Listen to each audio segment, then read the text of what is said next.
Hello guys, welcome back to my channel. గుండ్రటి gulab jams ఎలా చేయాలో క్విక్గా చూసేద్దాం. నేను దీనికి ఎంటీఆర్ గులాబ్ జామున్ ప్యాకెట్ ఒకటి తీసుకున్నానండి.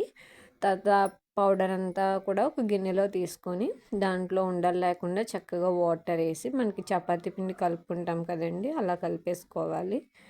ఇంకోండి ఇలా కలిపేసుకున్న తర్వాత 10 మినిట్స్ అయితే పక్కన పెట్టేసుకోవాలండి.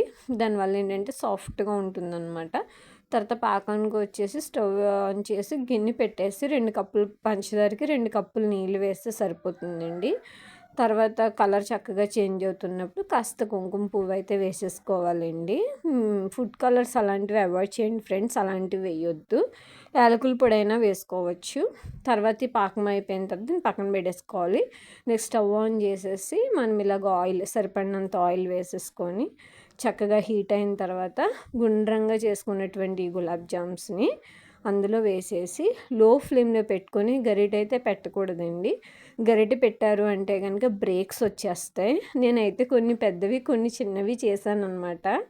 నాకు పెద్ద గులాబ్ జామ్స్ అంటే చాలా ఇష్టం, సైజులో బాగుంటాయి పట్టుకొని తినడానికి అని చెప్పేసి చేశాను. సో నాకైతే అసలు ఒక క్రాక్ అనేది కూడా రాకుండా చాలా చాలా నీట్గా వచ్చింది. ఇవన్నీ బ్రౌన్గిలా వచ్చిన తర్వాత చక్కగా మనం పాకం అరేంజ్ చేసుకుంటాం కదండి, ఆ పాకం అనే దాంట్లో వీటన్నిటిని 1 బై 1 చక్కగా వేసేసుకొని మూత పెట్టేసుకోవాలండి.